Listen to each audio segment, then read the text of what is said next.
ဒီကဘောဘောကအလှဆုံးပင်လို့ထင်ရပါမယ်လေဒီ insect လေးတွေအတွက်ကတော့အင်မတန်အန်ရည်များတယ်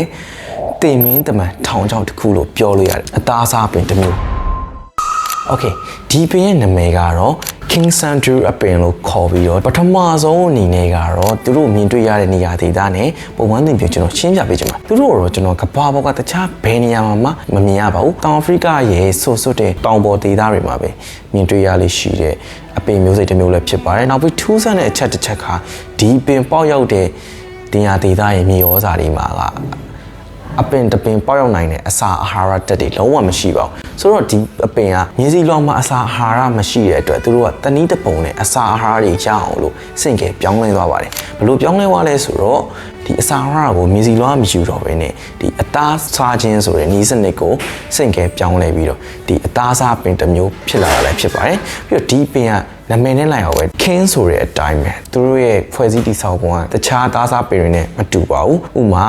သူတို့ရဲ့ဒီအပင်ရဲ့ရွက်ကအမြင့်ကိုထောင်မှတ်နေပြီးတော့အရွက်ပေါ်မှာအကျိတ်အမွှေးလို့ခေါ်တဲ့အမွှေးပေါင်းကတောင်းနဲ့ချီပြီးတော့ပါရှိပါတယ်။ရေတွက်လို့မရအောင်အမွှေးမြင်တွေအများကြီးပါရှိပါတယ်။ဒီအမွှေးမြင်လေးတွေဒီအပေါ်ဒီထိတ်သားလေးမှာပန်းဝစ်ရီလိုမျိုးအဖြူရောင်အကြီးအကြည်လေးတွေလည်းပါရှိပါတယ်။ဒီအကြီးအကြည်လေးတွေပုံမှန်ရေမဟုတ်ပါဘူးဒါသူတို့အမဲလိုက်တဲ့ခါမှာအင်မတန်အသုံးဝင်တဲ့ຢာပဲဖြစ်ပါတယ်။ဘာလို့လဲဆိုတော့ဒီအရေးလေးတွေကဘလို့ရုံထွက်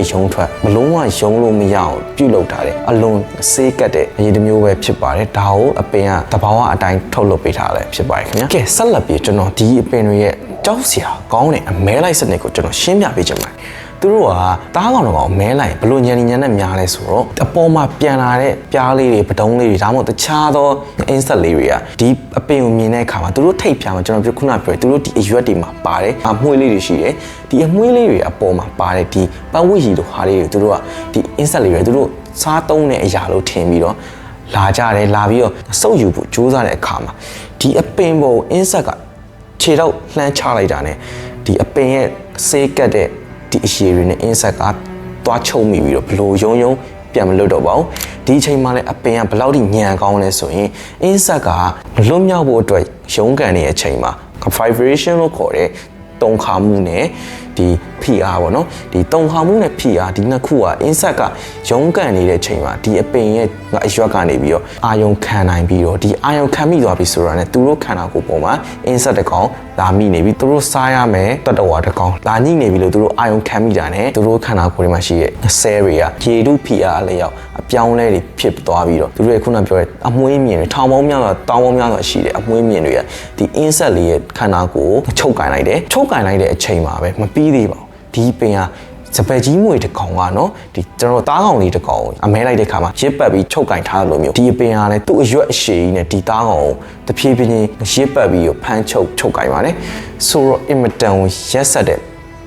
အမဲလိုက်ကြီးလို့လည်းပြောလို့ရပါတယ်ဒါပေမဲ့ဒီနေရာမှာမပြီးသေးပါဘူးခင်ဗျာဘာလို့လဲဆိုတော့ဒီလိုမျိုးဒီပင်ကဒီလိုမျိုးသားကောင်ဖမ်းချုပ်ပြီးသွားတဲ့အချိန်မှာသူတို့ရဲ့နောက်ဆုံးအစာချေတဲ့စနစ်ကိုစတင်အလုပ်လုပ်တယ်ဘယ်လိုလုပ်လဲဆိုတော့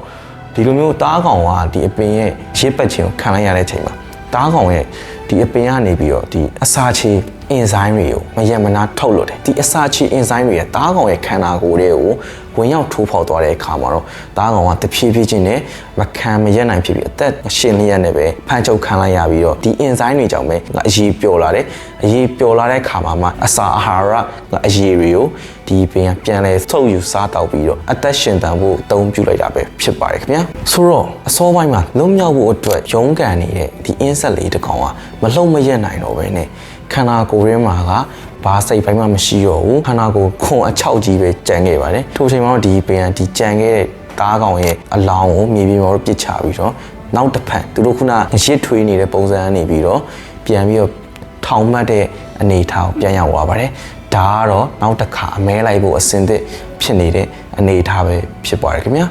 ဆိုတော့အင်မတန်စိတ်ဝင်စားဖို့ကောင်းတဲ့အသားစားပင်တစ်မျိုးလည်းဖြစ်ပါတယ်ကဲဒီနေ့မှာကတော့ကျွန်တော်ကကပောင်မှာလှပတလောက်အရန်ရက်ဆက်ကြမ်းကြုတ်တဲ့နီးနဲ့အမဲလိုက်တဲ့အသားစားပင်တစ်မျိုးကိုကျွန်တော်ဒီနေ့မှာရှင်းပြပေးရတာဖြစ်ပါတယ်ခင်ဗျာဆိုတော့ဒီနေ့ရဲ့ဗီဒီယိုလေးကိုကျွန်တော် viewer တွေအနေနဲ့သဘောကျကြိုက်နှစ်သက်လိမ့်မယ်လို့ကျွန်တော်တို့ထင်ပါတယ်နောက်ဗီဒီယိုတွေမှာလည်းဘာအကြောင်းတွေသိချင်သေးလဲဆိုတော့ comment အောင်ပါလွတ်လွတ်လပ်လပ်ရေးသားပေးလို့ရပါတယ်ကဲဆိုတော့ကျွန်တော်တို့အချိန်ပေးကြည့်ရှုပေးတဲ့အတွက်ကျွန်တော်တို့ဘက်ကနေ ကျေးဇူးအများကြီးတင်ပါတယ်ခင်ဗျာ bye bye